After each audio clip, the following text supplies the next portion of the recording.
نبی علیه الصلاه والسلام عجیب رښتیا دی بل ورځ مې کتي دا ځوانان تی په غوړو دا واوري نبی علیه الصلاه والسلام فرمایي وایي کله چې یو بنده ګناه وکړي الله پاک جل جلاله یې پر هغه باندې پرده واچي وایي بیا کله دا بنده را ولاړ سي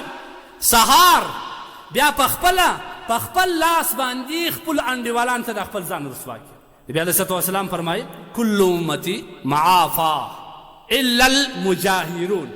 زما د امت ټول انسانان به الله معاف کړي لیکن مجاهرین به نه معافوي مجاهرین بالراء مجاهرین څوک دي وان المجاهر ان يعمل رجل بالليل عملا ثم يصبح وقد ستره الله تعالى عليه فيقول يا فلان عملت كذا اما مجاهر د ګناه په عامه طور ګناه کول ولا داري چې ماښام یو ګناه وکړي الله پرده واچي بیا دی خبیث په خپله سهار ولاړ شي انډیوالان ته وایي ما خو ماښام دا کار وکړي عملت البارحة كذا وكذا وقد بات يستر الله تعالى د شپه په داسې حالت کې چیر کړي چې الله پرده اچولې وه لیکن سهار یې داسې حالت کې چیر کړي چې د خدای پرده او د خدای چې د عیب ور پټ کړی و هغه یې ورختم هغه د خدای د لوري پرده باندې اچول شوې پرده یې په خپله لرې کړه دا کسان هېڅکله نه معافېږي هېڅکله نه معافېږي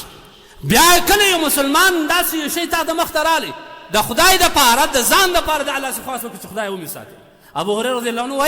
وایي یو وخت نبی علیه الصلاه والسلام په دور کې یو کس شراب څښلي هغه شرابي یې راوستې رامخته کړه نبی علیه الصلاه والسلام ویې یو چا موږ ته په چپله کې زموږ د طرف څخه ویشتي چا په ډبرو ویشتي اخر یو چا ورته ویل اخلاق الله دې تا رسوا او تباه او برباد کړي نبی علیه الصلاه والسلام ما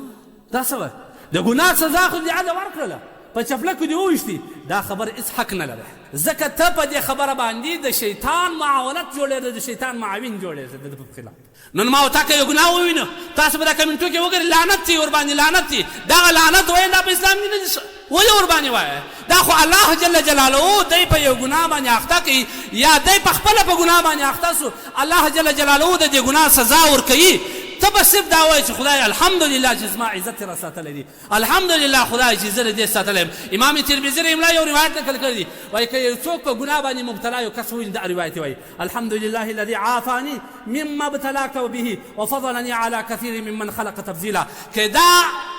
سنت ژوندی کې دغه دعا یې ویل هغه ګناه او په هغه مصیبت بیا د نن سخته کېدلی الله یې ځینې بچاوي شکر پر ځان وباسه دا ستا رقم انسان دی دا ستا رقم ته هم وي داسې یې ګناوې کړي دي چې کسان نه په خبرولی سي الله پر تا پرده اچولی ده نو لهذا نه دی پکار چې مسلمان د خپل موبایل د لارې د یو بل مسلمان ستر د یو بل مسلمان ستر پوشي وکړي ستر ځینې لرې کړي د بل مسلمان عیب جویي وکړي د بل مسلمان عیب خلکو ته ښکاره کړي دا هېڅکله نه دي پکار کې ښکاره کړي داسې ورځ به راځي دی په ځان خبر نه وي الله پاک جل جلاله به د عیب نور ته ښکاره کوي لهذا په خپل ځان باندې ډېر احتیاط کوئ یو خو دغه ټلیفون چې استعمالوئ د خپل حدود اندازه د استعمالوئ د اسلام پر خلاف